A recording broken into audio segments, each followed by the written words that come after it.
Shalom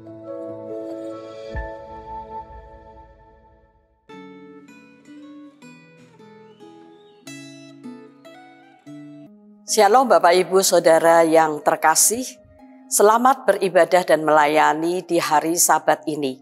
Kembali firman Tuhan menyapa di dalam refleksi Gema GKY, di mana pembacaan firman Tuhan sudah sampai di dalam 2 Samuel pasal 16 ayat 1 sampai 14. Silakan Bapak Ibu Saudara membaca keseluruhan dari ayat ini, dan saya hanya akan membaca pada kesempatan ini di ayat 1, kemudian ayat 3 sampai 5, kemudian juga dilanjutkan ayat 11b sampai 12. Demikian bunyi firman Tuhan. Baru saja Daud melewati puncak bukit, datanglah Siba, hamba Mefiboset, menyongsong dia dengan membawa sepasang keledai berpelana, dengan muatan 200 roti, 100 kue kismis, 100 buah-buahan musim panas, dan sekendi anggur. Tanya raja, di manakah cucu tuanmu? Jawab Siba kepada raja, ia ada di Yerusalem, sebab katanya, pada hari ini kaum Israel akan mengembalikan kepadaku kerajaan kakekku. Kata raja kepada Siba, kalau begitu segala milik Mefiboset menjadi milikmu. Kata Siba, aku tunduk, ya tuanku raja, kiranya aku tetap mendapat kemurahan hatimu. Ketika Raja Daud sampai di Bahurim, keluarlah dari sana seorang dari kaum keluarga Saul, namanya Simei bin Gira. Sambil berjalan keluar, ia terus-menerus mengutuk. Biarlah dia mengutuk, sebab Tuhan telah berfirman kepadanya demikian. Mungkin Tuhan akan memperhatikan sengsaraku ini, dan Tuhan membalasku dengan kebaikan. Ganti kutuk orang itu pada hari ini.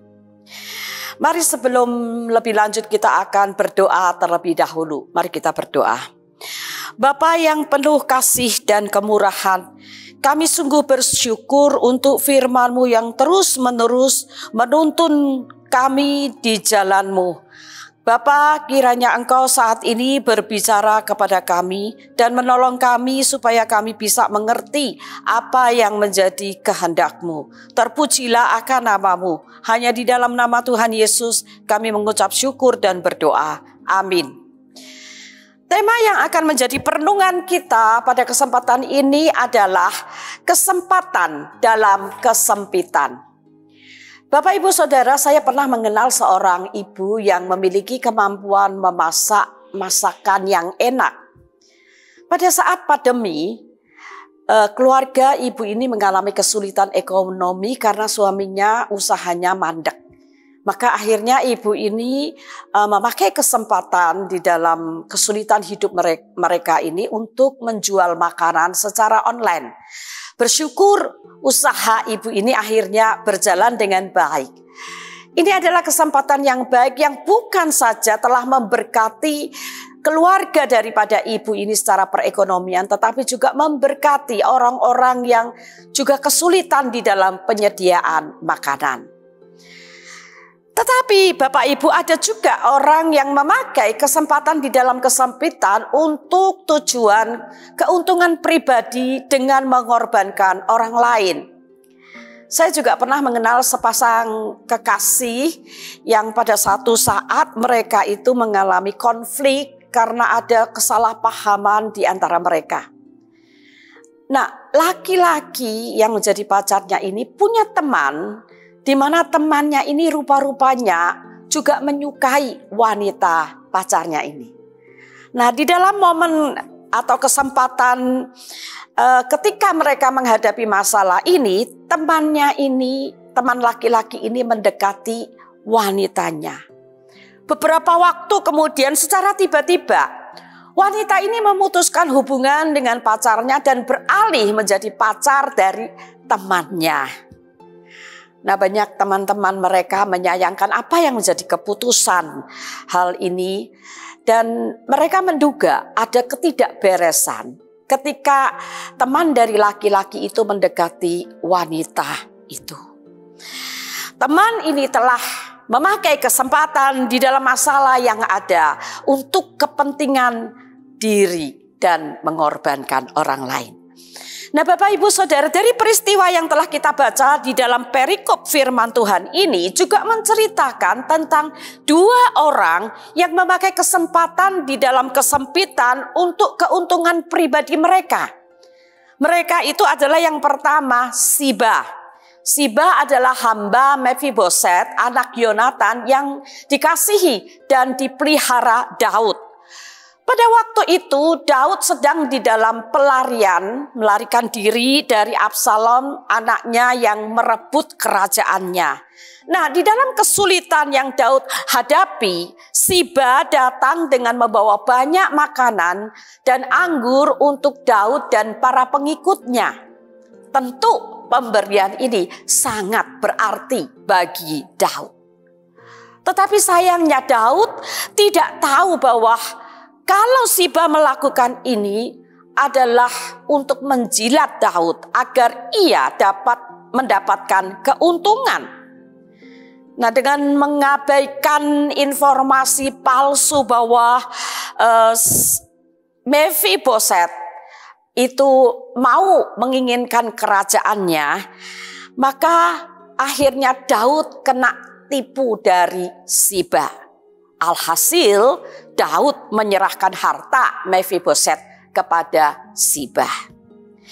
Yang selanjutnya, yang kedua, orang yang memakai kesempatan di dalam kesempitan untuk keuntungan pribadi adalah Simei. Simei kita tahu adalah kaum keluarga Saul yang membenci Daud. Waktu Daud sedang berjalan, Simei dikatakan terus-menerus mengutuki Daud dengan fitnahannya bahwa Daud telah menjadi penumpah darah bagi keluarga Saul untuk merebut kerajaannya. Nah, di dalam hal ini Daud membiarkan Simei mengutukinya dengan anggapan bahwa Tuhan mungkin yang menghendaki hal ini, maka jika demikian tidak ada yang bisa menghalanginya. Daud hanya memohon agar Tuhan menyatakan belas kasihannya, memperhatikan kesengsaraannya, mengganti kesengsaraannya ini dengan kebaikan yang boleh dia terima. Nah, Bapak Ibu Saudara, dari peristiwa ini ada dua hal yang dapat kita pelajari. Yaitu yang pertama, jika kita mendapat kesempatan atau peluang untuk melakukan sesuatu di tengah-tengah kondisi yang sulit, maka mari kita memakainya untuk hal-hal yang baik, untuk hal-hal yang memberkati orang, hal-hal yang benar yang tidak bertentangan dengan firman Tuhan. Jangan seperti Siba maupun Simei yang memakai kesempatan atau peluang untuk keuntungan pribadi dengan mengorbankan orang lain. Janganlah kita serupa dengan dunia. Dunia memakai cara-cara yang rendah dan memalukan dengan memanfaatkan kesempatan atau peluang yang ada untuk kepentingan pribadi. Apakah itu peluang di dalam hal bisnis? Apakah itu peluang di dalam sebuah relasi apapun juga, atau peluang di dalam hal yang lain? Jangan kita meniru Siba dan Simei. Kemudian yang kedua yang bisa kita pelajari adalah mari belajar memberi tanggapan yang bijak dan benar kepada orang-orang yang memakai kesempatan atau peluang di dalam kesulitan yang kita hadapi.